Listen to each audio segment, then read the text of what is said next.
All right, guys, welcome back to another episode of Flashlight Crazy. Today, I am reviewing the Fenix HT30R LEP light.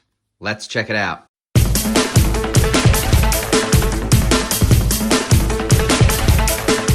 All right, so in the box, we're going to get a USB-A to USB-C charging cable.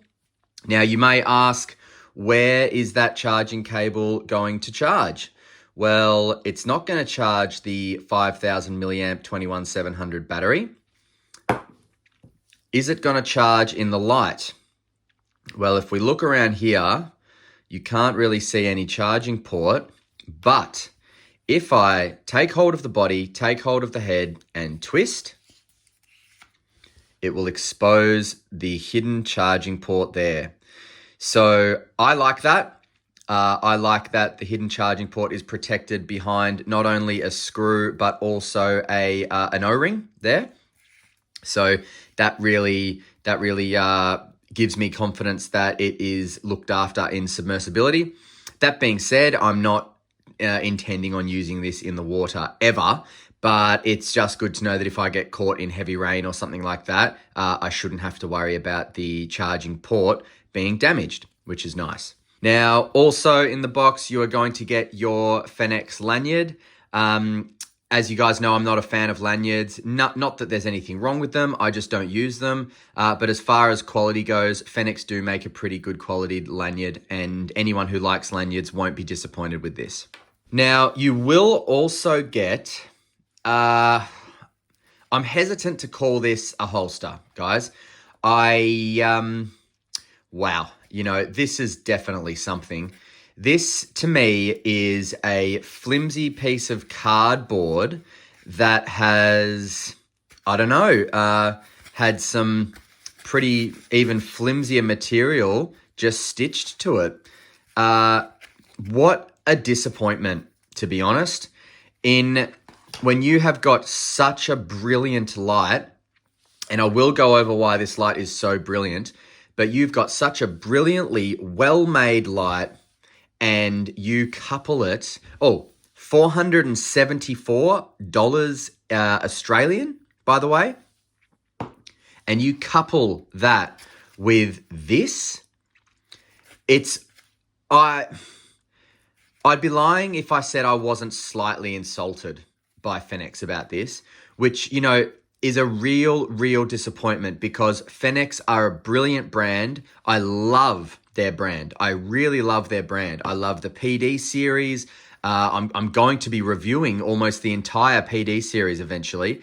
And, they give you that. What on earth are they doing? This is honestly like, we've got a spare 50 cents. Let's put it into the holster and give that to our customers. It's just awful, and I'm really disappointed in Fenix for that.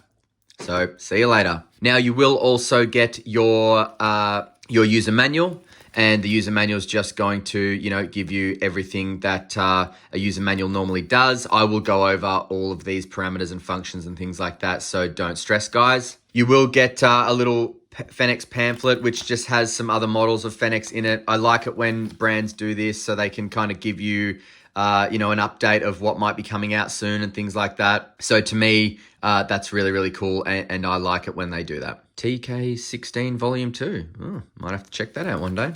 And of course, you will get your warranty card. So warranty card, fill it out, write all the necessary information down, and that will give you your valid warranty. All right, so onto the light. Well, let's go ahead and put the battery in. But before we do, we've got springs on the end of the tail cap. Very nice looking spring there. And we have a spring down there. We have a spring down towards the head in the body there, as you can see. So nice to see that. Now we will put in our 5,000 milliamp 21700 3.6 volt lithium ion battery. And now we are ready to go. Let's go over the design and the feel, how it is in the hands. So starting at the head, guys, you do have this silver bezel here. It is not by any means a strike bezel. It is just a silver bezel. But I like it. Gives the light a bit of character. Then if we look down the lens there, that is the technology you're seeing that pushes out such an amazing laser excited phosphorus or phosphor. So that's very nice down there. Now, these little indent triangle things, well, kind of triangles with a circular cutoff at the end, if anyone knows what they are, I would love to hear about it, because I don't know what they are. I don't know if they are just to add some character to the light, or if they serve a specific purpose. They may have something to do with the kind of outer corona look, almost like a spill look that this light gives off, but I don't know. So as I said, if you guys know, please yell out. I'd love to hear about it.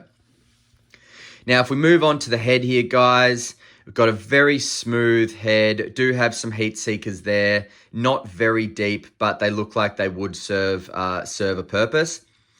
And the anodizing and finishing on this light feels very, very professional. Again, such a disappointment that you get such a brilliantly made light with such a terrible holster. You know, I mean, I wouldn't trust a $4 torch in that holster, let alone a $470 torch in it. Now, if we just move on to just the lower bit of the head there, the bottom half of the head, this is where it's going to obviously give you the name Fenix HT30R, but also indicate that if you do turn, you will expose the charging port there, as I showed you earlier. So while we're here, the way that the battery level indicator works is when you unscrew this light and you click the tail clicky, the light won't actually turn on, but your battery level indicator will start blinking.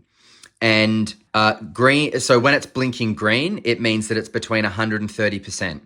Okay, so 100% and 30% of battery you have left. When it flashes red, it means you have between 30% and 1%.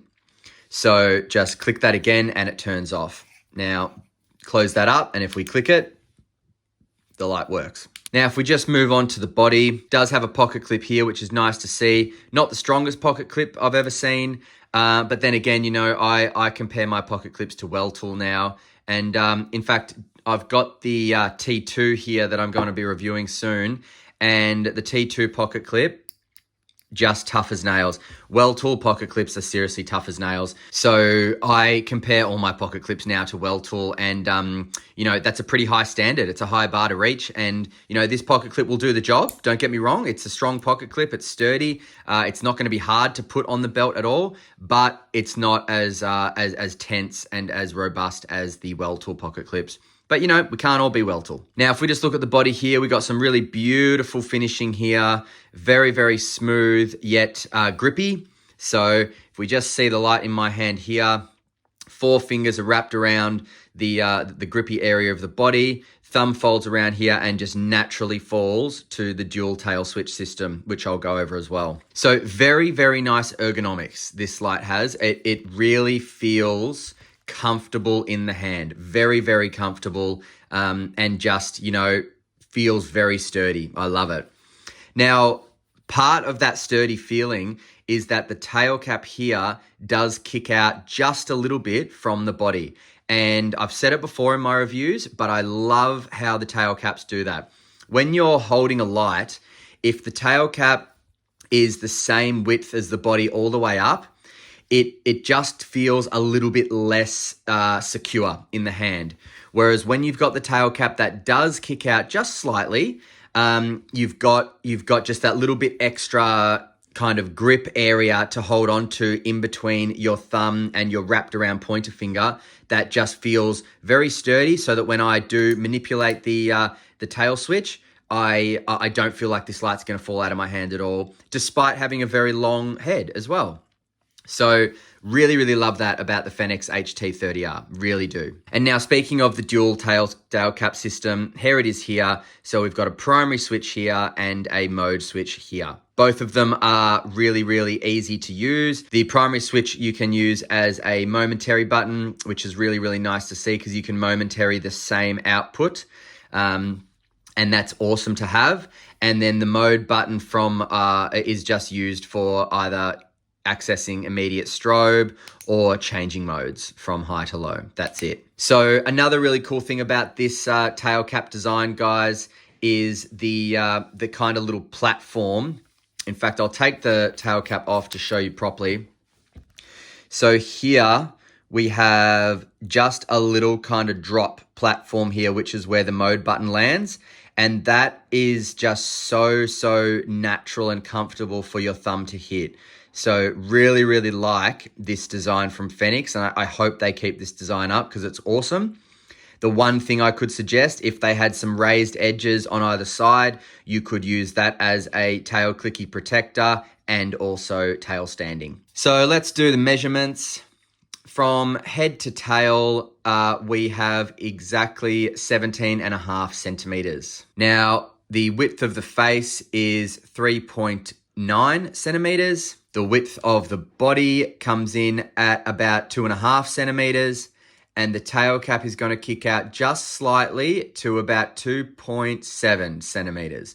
So really, really nice to see. The top of the tail cap tapers slightly back in at 2.5 centimeters again. So again, really nice to see that it's got this kind of outer bit here that kicks out, but then tapers in again here. So that's very important for grip in the hand. It really, really is. It's just subtle, but it's perfect. And of course, the very responsive, easy to use tail clicky comes in at 1.3 centimeters. So a nice size tail clicky there. Now the weight of the Fenix HT30R with the battery and pocket clip included comes in at 263.55 grams. So even with the light coming in at 260 grams, it doesn't feel like a heavy light, guys. It just doesn't. It must be the way it feels in the hand, but I could hold this all day, I feel like, and not have a problem. So because of how it's made and how it fits in the hand so nicely, and that the area to hold it is so well done, I honestly don't feel like this would be a burden to hold for quite a long time. So I really love this light. And in the final thoughts, I'm going to tell you what I'd use this light for, because this is a keeper, this one. Now, going over the UI of the Fenix HT30R. So this does have memory mode. So when you click the tail clicky, it will come on in your last output. You do have 3 modes, guys. So you've got high mode, which is 500 lumens. That'll last for 2 hours and 20 minutes, but it will step down. And that will reach 1,500 meters of throw. And that is pushed out by 600,000 candela, okay? Now, whilst it's on, if I click the mode button, it will cycle down. So cycling down to low, that's 100 lumens. You'll get that for 7 hours and 15 minutes straight without any step down. And that will reach 630 meters. And that's pushed out by 100,000 candela. Then from on, if you press and hold the mode button, you're going to get strobe. Now, strobe is 500 lumens, and it is unspecified how long, how far, or how much candela. And then from off, if you press and hold the mode button, you get strobe again. It is a variable strobe, so it doesn't have the same pattern. It definitely changes patterns. But again, guys, if anyone out there can explain to me what the purpose of strobe in an LEP is, I'm all ears. I don't know. So if anyone can explain that, that would be great, because I just don't see it. Now, this light is also rated at 1 meter impact resistance. So, you know, if you're holding it on your pocket and you drop it roughly a meter, it's going to be fine. Pick it up and use it, no worries. And it is IP68 submersibility rated as well. Now, as far as lockout goes, guys, you have to just turn the tail cap just half a turn. And when you tighten it up again, the light will come back on. Now, this light will have memory mode, guys. So if I turn it off in low and leave it for a second and then turn it back on, it's coming back in low. If I turn it off in high, leave it, same thing. Now, just looking at the beam profile here, guys, this is on low. And this is partly why I love this light, the beam profile, particularly on low. So if I change that to high, screaming bright. But if I change that to low, it is only 100 lumens and it is only 100,000 candela. Now, when I say only, that's a lot. But the thing is, if you want to see something up close, very specific in a specific area without any spill or anything like that, 100 lumens and 100,000 candela is actually really nice. And you can see that from at a close distance, this 100 lumens and 100,000 candela really, really works. So I'm a big fan of it. I really, really like it. And then obviously if you need a step up, it's quite a step up because it steps up by 400 lumens and by 500,000 candela. So you've really got a kind of diverse, some options. You've really got some options in, what you can use this light for. Oh, I want to see up close. Yep, there we go. Actually, I want to see a bit further. I want some more intensity. Just hit that very, very easy mode switch to hit with your thumb, and it's just perfect. So guys, let's shoot off to some night shots, and when we get back, we will do some final thoughts on the Fenix HT30R, and I will tell you what I use this light for and why I think it's such a great light. See you in a sec. All right, the Fenix HT30R. Boom, that is on high, I believe. Yep. That's on high. Making that tree long way away, over 100 meters, no dramas at all. Across the field there. Hitting it with ease. Massive hotspot. All that candela. You beauty.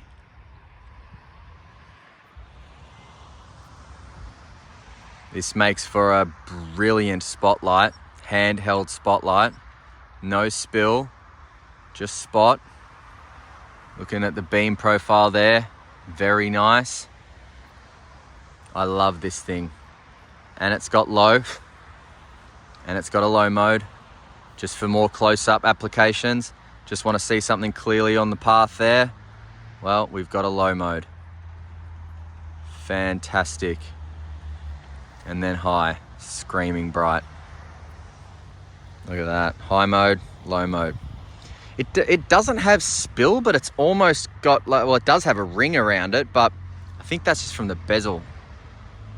That's the shot there. Anything in that tree cannot hide from this beam. Sensational. All right. All right, back to the lab. All right, guys, so look, very, very, very impressive light out in the field. I really love it. On low and high mode, it's really, really special. So let's just start off with the cons. So obviously one of my cons is that damn holster. I don't use holsters at all, but just feels like a bit of spit in the face when you pay $470 for a light and you get a holster like that. I would really love Fenix to, I'd really love to see Fenix lift their game when it comes to holsters in their expensive lights, because what the heck, man. Also, the pocket clip could be a little bit tighter, a little bit more tension on it, but not a deal breaker. It's just, again, it's an expensive light, and if I've got this on my pocket, I really, really want to know that it's not going anywhere. And it's on the fence. This pocket, it's on the fence of is it okay? Is it not? $470 light, come on. So yeah, but the positives, mate. Brilliant LEP, handheld LEP with 600,000 candela, travels 1,500 meters, has a brilliant dual tail switch system here with just a great natural feel with that mode switch falling a little bit on that little ledge there. I love that. I'm a massive fan of Fenix's rubber forward clickies as well. They just are so natural to push and very easy to momentary and constant on as well. And obviously, as I said before, the feel in the hand with the tail cap kicking out just slightly makes for this light that it's not going anywhere when I'm holding it. So really, really love that. Now let's just talk very quickly about self-defense. So as most of you know, I do like lights to double as a self-defense tool if I can. And this light, because of its intensity and lumens, and also because of the size of the hotspot, and also because of the fact that it is rather small as well compared to some of the, massive LEPs like the W4 and things like that, this makes, in my opinion, a great self-defense tool. And where I would keep this guy is in my car. Now, I wouldn't be keeping this in my car in summer just because I wouldn't want anything to overheat, and it is a lithium-ion battery, so you don't want it to get too hot. But I would bring it with me in my car, and then I would take it out. But as far as, the winter months, this light can pretty much live in my car, and it can just go in the side door. And if, there's a road rage incident, or there's anything that, makes me feel a little bit concerned for my safety, I would have absolutely no problem shining this in somebody's eyes, and that would give me the split-second edge to make a decision on what to do next, whether I drive off, whether I remove myself from the situation, whatever it may be. This is a really, really brilliant light. Not to mention, without the self-defense aspect of it, which I think it's great for, this light is very, very, I won't say pocketable, but very, very useful to slip on the belt or on the outside of your shorts or pants. And for that reason as well, take this light in your car, guys. Put it on your pants, and then when you're going for a walk, or if you're going from A to B at nighttime or in the daytime, and you're required to get out of your car and go somewhere, this is a great, great light to have on your pants and on the side of your belt or your pants or whatever, and lift up and shine if there's any kind of threat. Because an LED, in my opinion, is not going to give you the same intensity as an LEP will in the daytime. So in the daytime, all of our eyes are adjusted to daylight, and it's going to be less effective getting shined in the eyes with an LED as opposed to an LEP. So this definitely has a tactical feel, this light. I feel like it definitely has a tactical feel for an LEP. So all in all, guys, great, great light. You can pick this up from lightshop.com.au. It comes in at about $470 Australian, but you can use a discount code that I will put in the description. And I will leave a link in the description as well to get you straight to this light at lightshop.com.au. So look, guys, thanks very much for joining me again on another episode of Flashlight Crazy. Really, really happy you're here. Please hit that subscribe button and the like button if you enjoy the videos. And until next time, guys, stay cool, stay safe, and I'll see you again on another episode of Flashlight Crazy. See ya.